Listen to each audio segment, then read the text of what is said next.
Poso dengan NIM 2024 104108. Di sini saya akan mempresentasikan tugas UAS saya dari matkul pengantar bisnis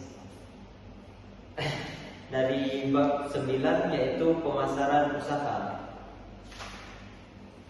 Pemasaran atau marketing adalah suatu proses sosial dan manajerial di mana individu dan kelompok mendapatkan apa yang mereka inginkan melalui pertukaran produk dan nilai dengan pihak lain atau konsumen. Pemasaran merupakan ujung tombak bagi organisasi bisnis atau perusahaan. Pemasaran berfungsi untuk meningkatkan penjualan produk atau jasa pada konsumen. Pemasaran akan membangun brand awareness yang membantu membangun kesadaran melek di antara konsumen yang potensial. B. Tujuan pemasaran. Tujuan pemasaran merupakan target dan hasil yang ingin dicapai oleh suatu organisasi bisnis atau perusahaan melalui aktivitas pemasarannya. Tujuan pemasaran biasanya bersifat jangka pendek, jangka menengah, atau jangka panjang. Target dan hasil yang ingin dicapai menjadi indikator keberhasilan dari pemasaran tersebut.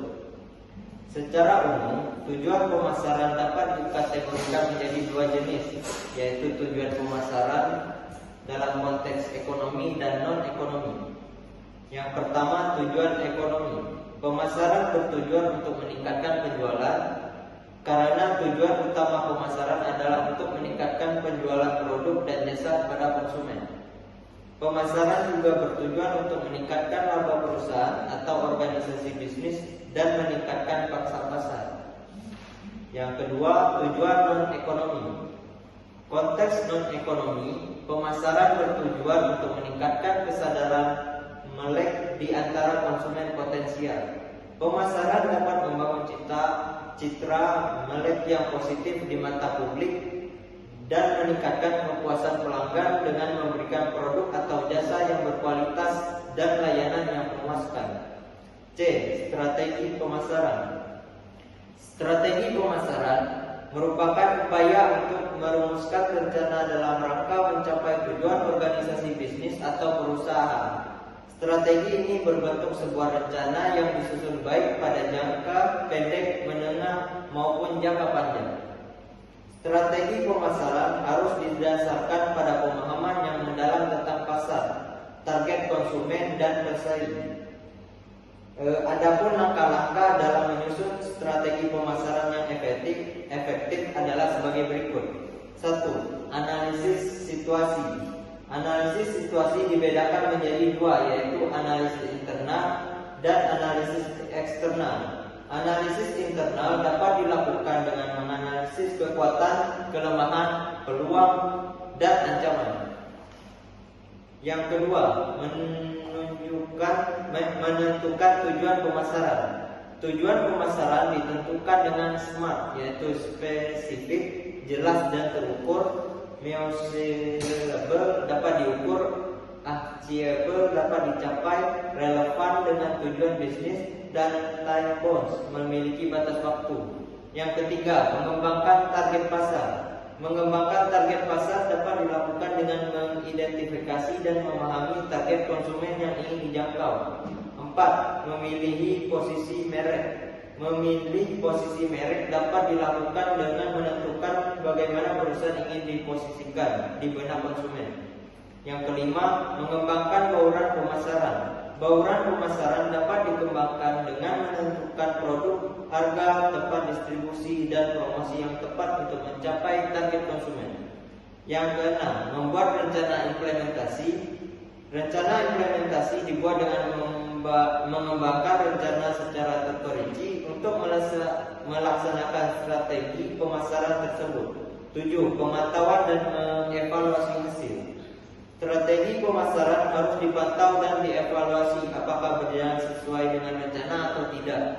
Pemantauan dan evaluasi hasil dapat dilakukan dengan cara melacak kemajuan dan mengevaluasi efektivitas strategi pemasaran. Yang D. Bauran pemasaran. 1. Produk. Produk adalah barang atau jasa yang ditawarkan perusahaan kepada konsumen. Dalam strategi pemasaran, produk harus memenuhi kebutuhan dan keinginan target konsumen. Yang kedua, harga. Harga adalah jumlah uang yang dibayarkan konsumen untuk mendapatkan produk yang ditentukan dengan mempertimbangkan faktor-faktor seperti biaya produksi, harga pesaing, permintaan pasar, dan sensitivitas harga konsumen. Yang ketiga, tempat. Tempat adalah saluran distribusi yang digunakan organisasi atau perusahaan untuk mengantarkan produknya ke konsumen.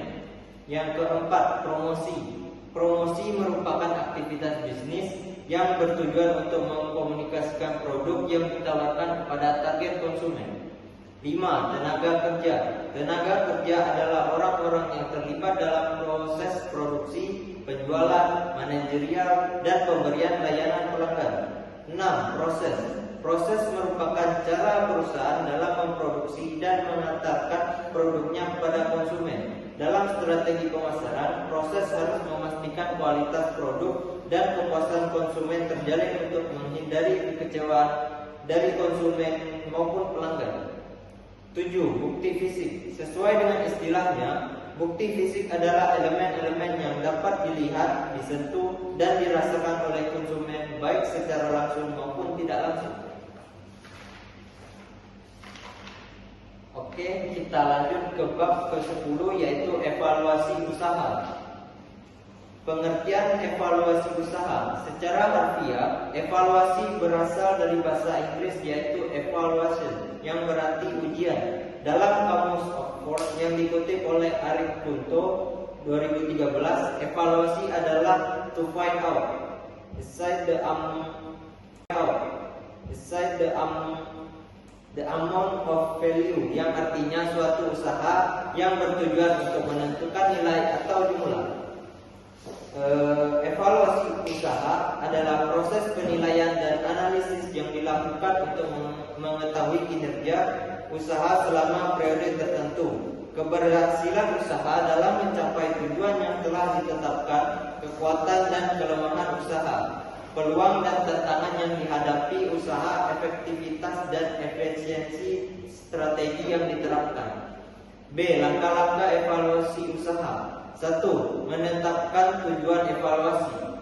Langkah pertama dalam melakukan evaluasi usaha ialah menentukan tujuan dari evaluasi tersebut. Bagaimana mungkin melakukan sesuatu tanpa didasari dengan tujuan.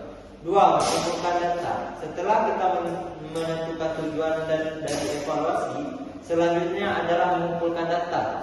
Data adalah eksponen penting untuk mengetahui sejumlah informasi saat usaha dijalankan. Data yang dikumpulkan harus relevan dengan tujuan evaluasi. Oke, yang selanjutnya, yang ketiga, menganalisis data. Setelah data-data di atas berhasil dikumpulkan, langkah selanjutnya adalah menganalisis data tersebut. Data yang dianalisis diubah menjadi informasi yang bermanfaat untuk pengambilan keputusan. Terdapat beberapa teknik analisis data yang dapat digunakan dalam evaluasi usaha, antara lain analisis deskriptif, yang kedua analisis statistik, dan C. analisis SWOT. 4. Menarik kesimpulan. Setelah data dianalisis dengan teknik analisis di atas, selanjutnya adalah menarik kesimpulan yang didasarkan pada temuan analisis data. Yang kelima, mengembangkan rekomendasi. Kesimpulan yang didasarkan pada temuan analisis data dapat dikembangkan menjadi rekomendasi yang disampaikan untuk pengambilan keputusan. Yang keenam, menindaklanjuti rekomendasi. Rekomendasi evaluasi usaha yang telah disampaikan tentu saja tidak hanya untuk dibuat saja, tetapi juga harus ditindaklanjuti dengan tindakan yang nyata berdasarkan tujuan dari evaluasi sebagai langkah pertama yang dilakukan sebelumnya. Yang C. Manfaat evaluasi usaha. Evaluasi usaha bermanfaat untuk meningkatkan kinerja usaha. Hasil evaluasi dapat digunakan untuk mengidentifikasi area-area yang perlu diperbaiki dan untuk mengembangkan strategi baru dalam meningkatkan kinerja usaha. Oke, sekian dari saya. Kalau ada pertanyaan, silakan tulis di komentar di bawah ini. Sekian, terima kasih. Sekian dari saya. Saya akhiri, wabillahi taufiq wal hidayah. wabarakatuh.